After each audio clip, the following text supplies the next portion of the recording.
vote no to the motion. I strenuously vote no to the motion. The wording of the approved motion introduces unnecessary ambiguity to the already politically charged proceedings.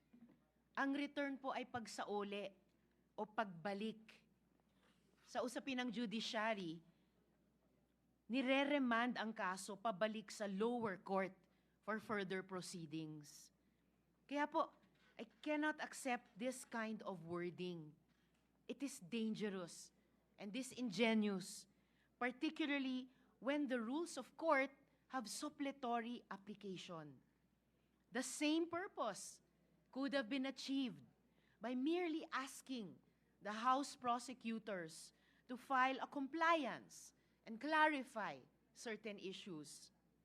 Wala pong remand o return sa konstitusyon.